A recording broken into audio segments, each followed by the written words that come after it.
Hello students, electric and magnetic circuit या first चॅप्टरमध्ये आपण electric circuit and magnetic circuit त्याच्यामधील जो डिफरन्स आहे तो त्या ठिकाणी बघितला आहे. ठीक आहे. जे इलेक्ट्रिक सर्किट आहे त्याच्यामध्ये करंट एम एम एफ त्यानंतर रेझिस्टन्स हे जे पॉईंट आहे हे मॅग्नेटिक सर्किटशी कसे सिमिलर आहे. ठीक आहे. किंवा मग त्यांच्यामध्ये जो डिफरन्स आहे ठीक आहे काही प्रकारचा डिफरन्स आहे काही पॉईंट सिमिलर आहे. जसं की जर इकडून काय आहे जर इकडे रेझिस्टन्स असेल इलेक्ट्रिक सर्किटमध्ये काय आहे जो करंटच्या फ्लोला ऑपोज करतो त्याला आपण रेझिस्टन्स म्हणतो. तसंच जे मॅग्नेटिक सर्किट आहे त्याच्यामध्ये जो फ्लक्सला ऑपोज करतो ठीक आहे त्याला आपण त्या ठिकाणी रिलक्टन्स असं म्हणतो. ठीक आहे. आणि जसं इलेक्ट्रिक सर्किटमध्ये करंट फ्लो होतो त्याला आपण आयनने डिनोट करतो. तसंच मॅग्नेटिक सर्किटमध्ये फ्लक्स त्या ठिकाणी फ्लो होतो. ठीक आहे. अँड ई एम एफ त्या ठिकाणी इलेक्ट्रोमोटिव्ह फोर्स इलेक्ट्रिक सर्किटमध्ये बघितला आपण. त्यानंतर M M F means magnetic motive force आपण त्या ठिकाणी मॅग्नेटिक सर्किटमध्ये बघितला. नाव electromagnetic inductions and Faraday's law of electromagnetic inductions Lenz law dynamically induced E M F. त्या ठिकाणी आपल्याला काय बघायचं आहे जे इंडक्शन्स लॉ आहे किंवा फॅराडेज लॉ आहे त्या ठिकाणी आपल्याला त्याचं स्टडी करायचं आहे. Electromagnetic induction first electromagnetic induction. Electromagnetic induction or induction is a process in which a conductor is put in a particular position and magnetic field keeps varying or magnetic field is stationary and a conductor is moving. This produces a voltage or EMF. That means electromagnetic induction म्हणजे काय electromagnetic induction or induction is a process in which a conductor is put a particular position. Conductor काय करतो ते ठिकाणी एक particular पोझिशनला त्या ठिकाणी काय करतो त्या ठिकाणी मॅग्नेटिक फील्ड त्या ठिकाणी काय करतो व्हॅरी करतो. और मॅग्नेटिक फील्ड इज स्टेशनरी. त्या ठिकाणी मॅग्नेटिक फील्ड काय असते त्या ठिकाणी ॲज अ स्टेशनरी असते. And a conductor is moving. त्या ठिकाणी काय होतो कंडक्टर जो असतो तो त्या ठिकाणी मुव्हिंग होतो. दॅट मीन्स जी मॅग्नेटिक जी फील्ड असते त्या ठिकाणी काय असते ती स्टेशनरी म्हणून यूज केली जाते आणि जो कंडक्टर असतो त्या ठिकाणी मुव्हेबल असतो. This produces a voltage or E M F. That's means electromotive force across the electrical conductor. आता इलेक्ट्रोमोटिव्ह इंडक्शन जे असते ती कशामध्ये यूज केली जाते. फॉर एक्झाम्पल आता मॅग्नेटिक फील्ड काय असते त्या ठिकाणी ॲज अ स्टेशनरी म्हणून असते ती परमानंट त्या ठिकाणी स्टे असते. पण जी इंडक्शन आहे ठीक आहे जी आपल्याला काय करायचं आहे जी प्रोसेस करायची तर काय आहे आपण इलेक्ट्रोमॅग्नेटिक इंडक्शन्स मीन्स काय म्हणजे इलेक्ट्रोमॅग्नेटिक इंडक्शन मीन्स जो कंडक्टर आहे तो काय होणार आहे एक पर्टिक्युलर पोझिशनला काय होणार आहे ते त्या ठिकाणी मूव्ह होणार आहे. ठीक आहे. त्याला काय म्हणतो आपण इलेक्ट्रोमॅग्नेटिक इंडक्शन. जे इलेक्ट्रोमॅग्नेटिक इंडक्शन ती थोडक्यात कुठे यूज केली जाते. फॉर एक्झाम्पल जे अल्टरनेटर असेल ठीक आहे ज्यावेळेस आपण काय करतो इलेक्ट्रिसिटी त्यामार्फत जनरेट करतो. ठीक आहे. ज्यावेळेस एक अल्टरनेटर जर बघितलं तुम्ही तर त्याला ते ज्यावेळेस फिरतं किंवा रोटेट होतं त्यावेळेस त्याच्यातून आपण इलेक्ट्रिसिटी त्या ठिकाणी क्रिएट करू शकतो. Secondly Faraday's law. Faraday's law काय सांगतो फॅराडेज फर्स्ट लॉ काय सांगतो it states that whenever the magnetic line of force that causes flux linkage with the coil or conductor changes and EMF gets induced in coil or conductor. Faraday law काय सांगतो it states that whenever the magnetic lines flux linkage with coil or conductor change and EMF get induced. ज्यावेळेस काय करू आपण एखाद्या magnetic फील्डमध्ये ज्यावेळेस काय करू एक कंडक्टर ठेवू ठीक आहे किंवा कंडक्टर एक कॉईल ठेवू. ती ज्यावेळेस त्याची डायरेक्शन चेंज करते किंवा ती रोटेट होते त्याच्यामध्ये काय होतंय एक इलेक्ट्रोमोटिव्ह फोर्स त्या ठिकाणी जनरेट होतो. ठीक आहे. एक व्होल्टेज त्या ठिकाणी क्रिएट होतं किंवा EMF त्या ठिकाणी इंड्यूस होतोय. फॅरेडे लॉ काय सांगतो, ज्यावेळेस जी लिंकेज आहे किंवा एक कॉईल आहे ती एक परमनंट मॅग्नेटच्या फील्डमध्ये असेल, ठीक आहे, तर त्यावेळेस त्याची जी डायरेक्शन चेंज झाली कॉईलची, तर त्या ठिकाणी काय EMF त्या ठिकाणी इंड्युस्ड होतो. Means Faraday's law, it states that whenever the magnetic lines of force linkage with the coil or conductor changes and EMF get induced in coil or conductors.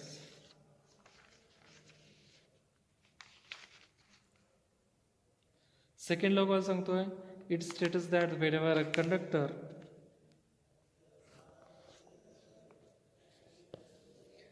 means आपण जो त्या अगोदर आपण फर्स्ट लॉ परत बघू. The first law states that whenever the magnetic lines of force flux lines linkage with the coil conductor and EMF get induce. आपण हा जो फर्स्ट लॉ बघितला. मग सेकंड लॉ काय सांगता येईल आपल्याला.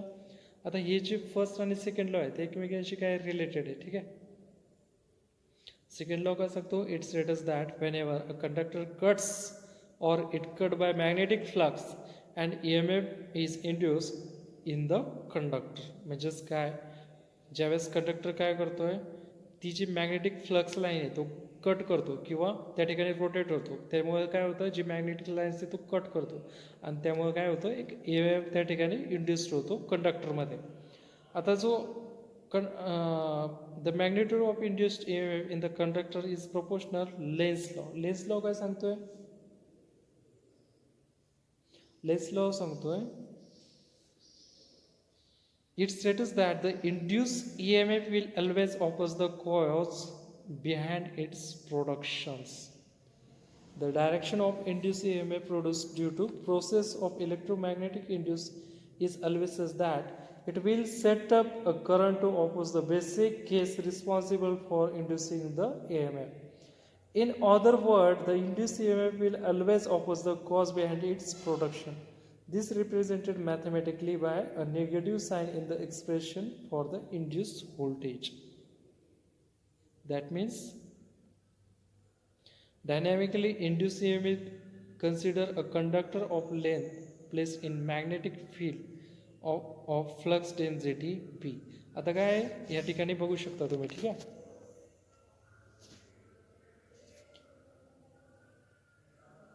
ठिकाणी काय बघू शकता, एक डायग्राम दिलेली आहे, ठीक आहे. यामध्ये काय दिलेलं आहे, एक मॅग्नेट दिलेले आहे, N पोल आणि S पोल त्या ठिकाणी दिलेला आहे. याच्यामधून फ्लक्स त्या ठिकाणी काय होतात, कंडक्ट होत आहेत. फ्लक्स फ्लो त्या ठिकाणी दिलेला आहे. ज्यावेळेस हा जो कंडक्टर आहे हा काय होईल, एका ठिकाणी दुसऱ्या ठिकाणी मूव्ह होईल, त्या ठिकाणी काय होईल, एक EMF जनरेट होईल त्याच्यामध्ये, ठीक आहे. Let the theta be the angle between a plane of flux and direction of the conductor moving, and v is the velocity of which the conductor cuts the flux. Expression of magnitude of dynamically induced EMF is given by is equal to BL v sin theta. Case 1, when the plane of motion of conductor is parallel to plane of flux, then induced EMF is given by theta is equal to 0. That means E is equal to B L v sin 0. E is equal to 0. That means it is minimum. It should be minimum. Case 2, when the plane of motion of conductor is perpendicular to plane the flux, then induced EMF is given by is equal to 90. E is equal to BLV. That means minimum. Statically induced EMF, that means self-induced EMF, mutual induced EMF, equations of self and mutual inductance. आता तुम्ही डायग्राममध्ये काय बघू शकता, current which result into the alternating flux. This change is alternating flux with respect to time with induced and EMF in the coil. This induced EMF is known as statically induced EMF. Statically induced EMF means, आता तुम्ही डायग्राममध्ये बघू शकता, ठीक आहे, एक circuit दिलेलं आहे. ते जे इलेक्ट्रो मॅग्नेट दिलेलं आहे ते कसं बाउंड केलेलं आहे, ठीक आहे, AC सप्लाय त्या ठिकाणी देऊन. Statically induce EMF. ज्यावेळेस त्याचा जो प्रिन्सिपल आहे तो काय सांगता येईल, the flux linkage taking place with the conductor is change by changing the magnitude of the current that produces the magnetic field. ठीक आहे, जी मॅग्नेटिक फील्ड जी आता जो करंट फ्लो होतोय तो ज्यावेळेस काय करू आपण, एक इलेक्ट्रोमॅग्नेटला त्या ठिकाणी काय करू आपण, त्या ठिकाणी जी कॉईल आहे ती रोटेट करू. ज्यावेळेस ती कॉईलमधून करंट फ्लो होतो त्यावेळेस काय होते, त्या ठिकाणी एक इलेक्ट्रोमॅग्नेटिक फील्ड त्या ठिकाणी क्रिएट होती. ठीक आहे, current which result into the alternating flux. This change is alternating flux with respective to time with induced an EMF in the coil. The induced EMF is known as statically induced EMF. There are two types of statically induced EMF. First is self-induced and second is naturally induced EMF. आता self induce म्हणजे काय? Self induced, that means a battery along with variable resistance RS are used to adjust the current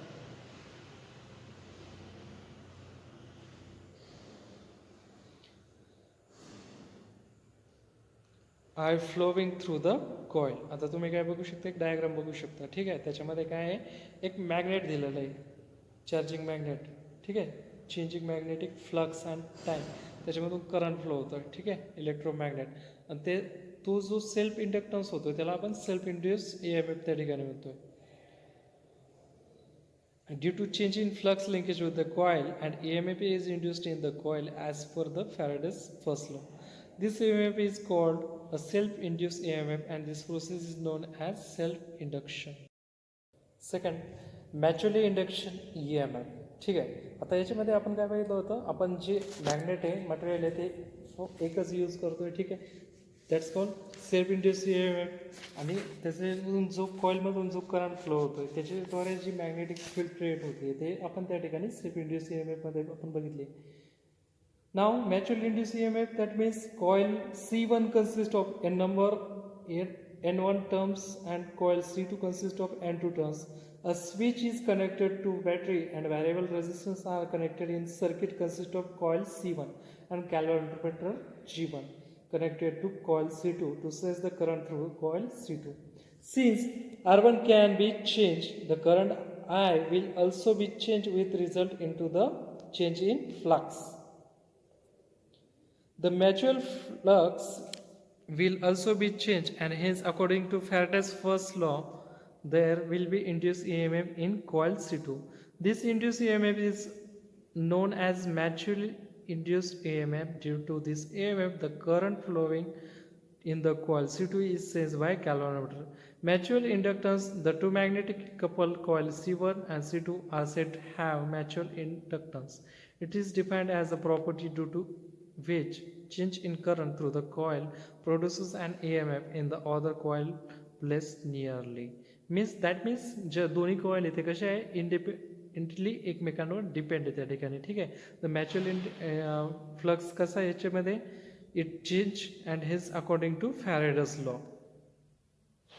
This induced EMF is known as mutual induced EMF. Due to this EMF the current flowing the coil C2 is sensed by galvanometer. त्या ठिकाणी आपण galvanometer पण use करतो. Galvanometer means PMMC instrument, that means permanent magnet moving coil.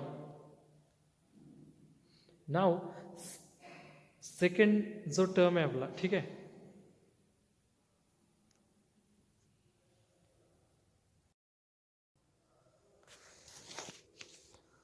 त्याची mutual induced EMF आहे, त्याचं description काय सांगता येईल. Due to the battery, a current I1 started flowing through coil C1. This current can be changed by changing the value of resistance R. Due to current I flowing through the coil C1, flux is produced, which is denoted by theta. A part of this flux complex its path through coil C2 as shown in figure. If we change this current I1 through coil C1 by changing R, then flux will change. This will change the mutual flux. According to the Faraday's law, there will be induced EMF in the coil C2. Due to this EMF, current I2 will start flowing through coil C2, which is indicated by the galvanometer G. This is The flux produced by one coil gets linkage and another coil, and due to change in flux produced by the coil C1, if there is induced EMF in the second coil, then such as EMF is known as mutual induced EMF. The mutual induced EMF in the coil C2 will exist so long as the value of current through coil C1 changing with respect to time.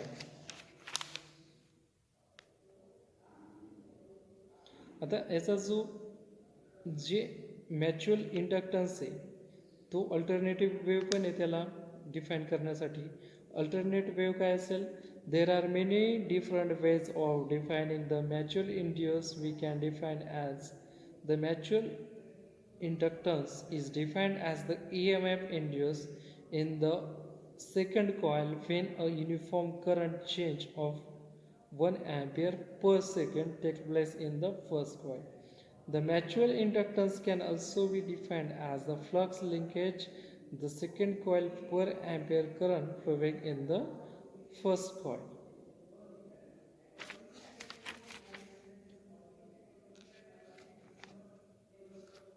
ठीक आहे. यामध्ये आता जो first chapter आहे याच्यामध्ये आपण बघितलं आहे जे इलेक्ट्रिक सर्किट असेल, जे मॅग्नेटिक सर्किट असेल, याच्यामध्ये जो डिफरन्स आहे, फॉर एक्झाम्पल कोणती पण इलेक्ट्रिसिटी जनरेट करण्यासाठी किंवा इलेक्ट्रिसिटी क्रिएट करण्यासाठी आपण मॅग्नेटिक फील्ड आणि इलेक्ट्रिक फील्ड याच्यामधलं जी सिमिलॅरिटीज आहे किंवा याचे जे पॉईंट आहे त्या ठिकाणी आपण बघतो किंवा त्याचा यूज करतो आपण. ठीक आहे. जे मॅग्नेटिक सर्किट आहे, अल्टरनेटर झालं किंवा जनरेटर झालं, त्यामध्ये जे यांच्या प्रॉपर्टीज आहे त्या यूज करून त्या ठिकाणी आपण इलेक्ट्रिसिटी आपण त्या ठिकाणी क्रिएट करतो. ठीक आहे. याचा आपण बेसिक स्टडी त्या ठिकाणी केलेला आहे. ठीक आहे. इलेक्ट्रिक सर्किट जे असेल त्याच्यामध्ये आपण EMF बघितला आहे, करंट बघितला आहे, पोटेन्शियल डिफरन्स बघितला आहे, पॉवर बघितला आहे, एनर्जी बघितली. हे जे बेसिक पॉईंट आहे, दॅट मीन्स इलेक्ट्रिकल सर्किटमध्ये हे जे पॉईंट आहे हे सगळ्यात अगोदर बेसिक जे म्हणतो आपण त्याला, हे पॉईंट क्लिअर करणं गरजेचं असतं. MMF दॅट मीन्स व्होल्टेज असेल त्या ठिकाणी आपण काय म्हणतो, जे इलेक्ट्रिसिटी असते ते आपण व्होल्टेजद्वारे आपण डिफाईन करतो किंवा करंटद्वारे जो करंट असतो. ठीक आहे. Current means it's a flow of electrons, it is denoted by I. त्याचे जे सिम्बॉल आहे किंवा आपण ते कशाने डिनोट करतो त्याचं जे युनिट आहे ते पण आपण त्या ठिकाणी स्टडी केलं आहे. ठीक आहे. जे करंटचं युनिट त्या ठिकाणी ॲम्पियर असेल, व्होल्टेजचं काय असेल तर व्होल्ट असेल, पॉवरचं वॅट असेल. ठीक आहे. त्याच्यानंतर आपण बघितलं जे त्याला कम्पेअर केलं आपण कशाला तर मॅग्नेटिक सर्किटला. ज्यावेळेस आपण त्याला मॅग्नेटिक सर्किटला मध्ये कम्पेअर केलं तर आपल्याला काय आढळलं त्याच्यामध्ये, तर इलेक्ट्रिक सर्किटमध्ये जर करंट असेल तर याच्यामध्ये काय आहे तर फ्लक्स आहे. मॅग्नेटिक सर्किटमधून काय कंडक्ट होतात तर फ्लक्स त्या ठिकाणी कंडक्ट होतात. जर इकडं EMF आहे तर इकडं काय आहे MMF आहे. ठीक आहे. या प्रकारे त्याला आपण कम्पेअर केलं. त्यानंतर आपण लॉज बघितल्या. ठीक आहे. First of all Faraday's law, Faraday's first law आणि फॅराडेज सेकंड लॉ. त्याच्यानंतर इलेक्ट्रोमॅटिक इंडक्शन, त्याच्यामध्ये सेल्फ इंडक्शन म्हणजे काय किंवा मॅच्युअल इंडक्शन म्हणजे काय त्या ठिकाणी आपण स्टडी केला. या प्रकारे आपण फर्स्ट चॅप्टर आपलं बघितलेलं आहे. जे छोटे छोटे रूल आहे, फ्लेमिंग हँड रूल, हे तुम्ही नोट्सवर बघू शकता त्या ठिकाणी. ठीक आहे. किंवा मग ओम्स लॉ असेल त्याचा पण रिव्ह्यू त्या ठिकाणी घेऊ शकता. या प्रकारे आपण फर्स्ट चॅप्टर आपण कंप्लीट केलेलं आहे. नाव जे सेकंड चॅप्टर राहणार आहे आपलं ते आपल्याला नेक्स्ट लेक्चरमध्ये स्टार्टिंग करायची आहे. सेकंड चॅप्टर जो राहणार आहे सिंगल फेज AC सर्किट्स त्या ठिकाणी स्टडी करायचं आहे.